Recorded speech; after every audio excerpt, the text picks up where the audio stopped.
Okay, good evening po. Nandito po tayo ngayon sa Real Family kung saan kakapanayamin po natin sila kung paano ba sila binago ng ating Diyos, paano sinamahan ang kanilang buhay ng ating Diyos na buhay. Amen?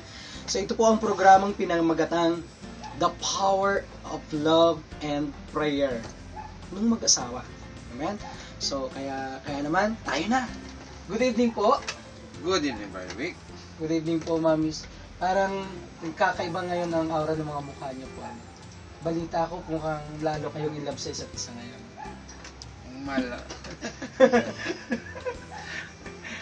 Bakit ba? Hindi, kasi maraming bagay na minsan mahirap ipaliwanag. Pero dahil dun sa pagkilala mo sa Diyos, marami kang sitwasyon na hindi mo sukat akalain na may pagbabago pala kapag ang isang tao marunong kumilala. Tinanggap si Jesus. Tinanggap si Jesus. Halata namang in love kayo sa isa. Pero mas gusto ko pang malaman yung mga nakaraan. Pwede po ba nyo kung kwentuhan kahit konti lang? Kilala kami. Actually, di ko naman siya pinapansin. Katapat lang yung bahay namin. Hindi ko talaga siya pinapansin, pero ang close niya yung ate ko. Bakit di nyo po pinapansin? Hindi ko alam, masyado siyang yung parang ang yabang. Okay. Maporma talaga. Pero ang pag-ibig talagang tinatanggap Oo, lahat. tapos nung namatay yung bali relatives nila, then yun na, karoon ng inano na kami ng mga kaibigan namin para maging kami. Okay. So may namagitan sa inyo. Ano po bang naging lifestyle niyo before nung una kayong nagsama? Naging smooth ba agad ito? Naging maayos ba agad ito? Nung unang hindi ka pa ganap na Christian, yung sa dati mong paniniwala, unang-una, wala kang gaanong respeto sa kapwa. Talagang May palaban moment po ako, kayo. talagang iba rin yung dugo ko nun eh. Ay, Talagang, ibig kong sabihin, nung panahon na yun, kahit may asawa na kayo, talagang pag ginusto ko isang bagay, wala akong, Lagi siyang may baliso. lagi ko may, Lagi siyang may baliso. Nagkaroon na nga kami ng collection dyan. Kahit anong klase, hindi siya lumalabas ng walang baliso. oh, Kahit anong matulis na bagay, talagang lagi mo dyan. talagang mayroong kailangan may pang... Masama, Pang-depensa. tingnan lang siya ng masama noon. Talagang hinahabol na niya. dumating pa nga sa point na hindi alam ng mga anak ko na kumapit ako ng drone. Actually noon, nung binata pa ako, ganun yung gawain ko. Kasi parang wala ka pang plano sa buhay mo, wala kang pangarap kung ano talaga magkahihinatnan ng susunod na buhay. Kahit no, naminin ko nung may anak na ako, 3 na sila eh. Si Yudre, si Dadan, si May, maliliit pa sila. One day, galing ako sa trabaho, umuwi ako. Pagising ko, galing sa bahay, inisip ko na, ano kaya ang kahihinatnan ng pamilyang to? Dahil Kung sa... yung ginagawa ko ngayon, makikita ko sa mga anak ko, ano kaya pakiramdam? Nagulo. May mga time na siya hindi mo kilala na siya yung minahal mo. Pero hindi ako sumuko. Maliban sa mahal ko yung mga anak ko, ayaw ko maging broken family kami. Mahal ko siya. Kaya lahat ng mga struggles na nangyari sa amin, sabi ko sa sarili ko, kaya ko to. Nung dalaga pa ako, nakilala ko siya, nung hindi pa ako Christian, nagpupunta pa ako sa Baclaran, sinabi ko lang talaga, nag-pray ako, Lord, kung siya ay para sa akin, magbigay kayo ng sign na siya ay para sa akin na talaga, na siya yung magiging asawa ko na nga talaga. Bigyan niyo ako ng sign. So, nagbigay naman ng sign. Hanggang sa, yun na, naging maging mag-asawa kami. Pero yung time na medyo maraming pagsubok, pinipray ko lang din na kung talagang kami talaga, may mag-asawang naghihiwalay, bigyan niyo ako ng lakas ng loob at tatag na makayanan ko lahat ng mga pagsubok na dadating sa akin. Balikan natin yung paano kayo totally nakakilala kay God? Ang totally nagdala sa amin sa pamilya namin ng Christianismo, si Ate May, anak ng babae. Si Oria. Si Oria. Siya yung bali nakakilala kay Sir Lasa, Kay Sir Dan. Sir Dan. Nung nandito na si Nanay Esther, si Brother Raymond, yan sila yung mga na ibinaba yung mga sa ating mga Santo Niño. Okay. May mga puon-puon kaming ganun.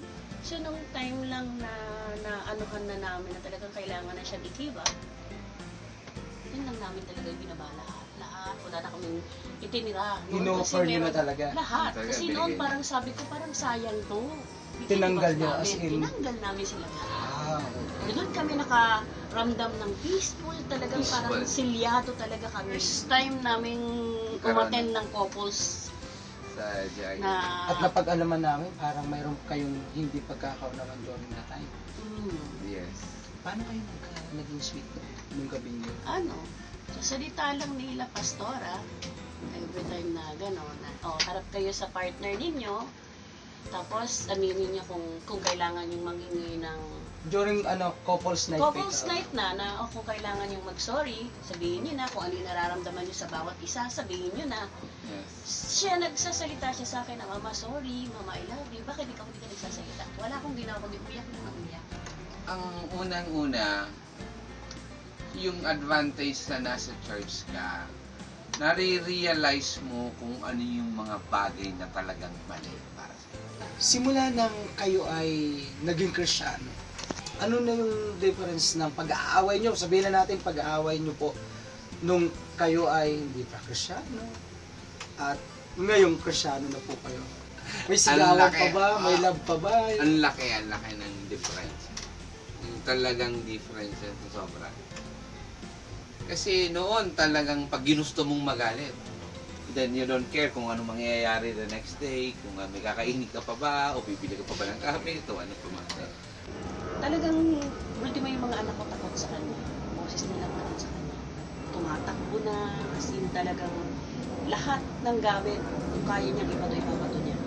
Pero nung naging Christian kami, iba na laki na ng pagbabago eh. May mga pagkakataon na syempre, nandun pa rin yung ugali niya na topak kasi nga, kulot eh. Sabi nila pagka nakulot, Kulot? oo, medyo, Kulot din daw ako, dapalang. Then right now na nakakilala ka na sa Diyos, ilinagay mo na siya sa puso mo, ilinagay mo na siya sa damdamin mo, at lagi mo nang nakikita sa mga taong nakakasalamuha mo na ito pala ang buhay ng isang Kristiyano. kasi noon, kahit sabihin natin na nagkakaroon kami ng away, pag nagharap kaming dalawa, forgiveness, meron. Pero deep inside, hindi ganun eh. Hindi pa talaga Hindi. nire-release yun. Yung away nyo noon, nauungkat eh. Hindi ka tulad ngayon na Kristiyano ka na, kaya mo nang mag-forgive kagad, na parang pass is pass. Hindi mo na kailangan tignan pa yung nakaraan, bubuklatin mo kung ano pa man. So, Ganun na. nai-apply nyo na yung Yun. yung self-control. Yes. Yung pinaka-paborito yung verse, Yun. Galatians chapter 5, verse 22. Oo. The fruit of the Holy Spirit. Siya na yung nagtuturo sa akin, Mama, mag-church tayo. Ganun na siya. Gano'n na siya ngayon. Pero pagdating doon sa sa pagpapala ni God, kumusta naman?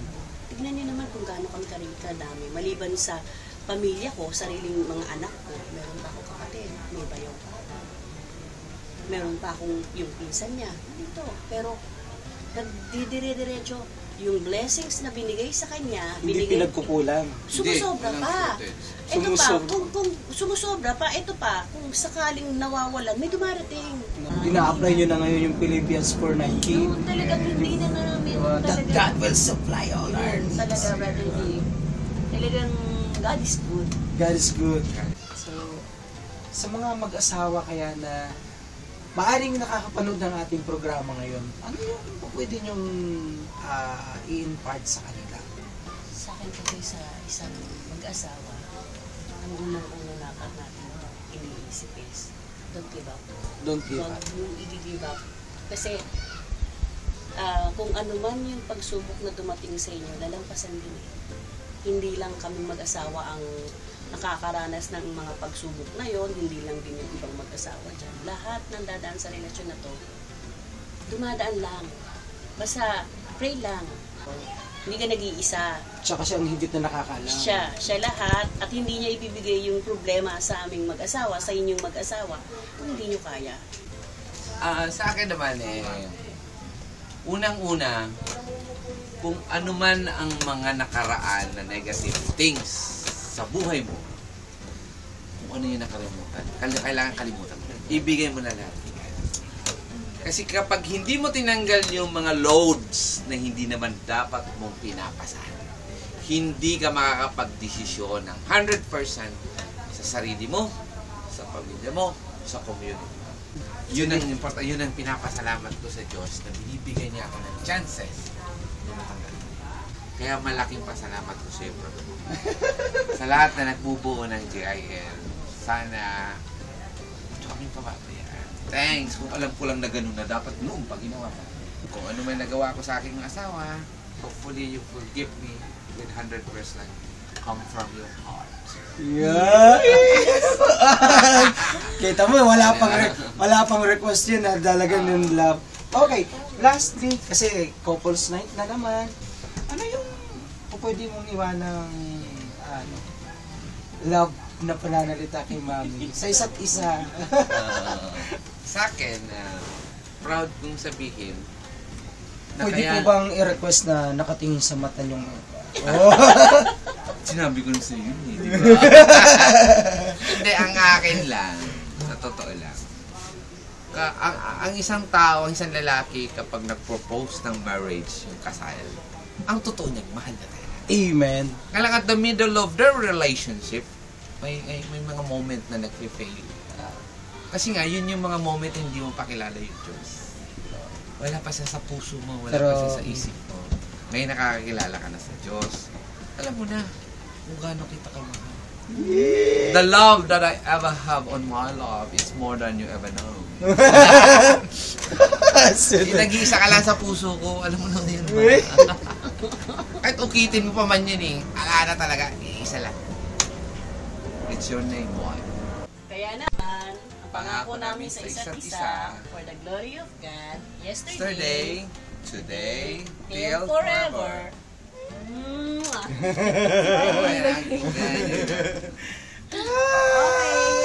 Yay! O, pabili na ngayon ng pizza. Dali, kakain tayo. Kawawa naman yung mga filmmaker. Kawai! Well, thank you very much for the sponsors and giving more time for us. And syempre, sa pinaka maraming Thank ginawa. you sa mga Cheche! Sama sa panonood. At si beautiful girl na parang bata pa rin. Kahit Salamat. matanda na ako, Che.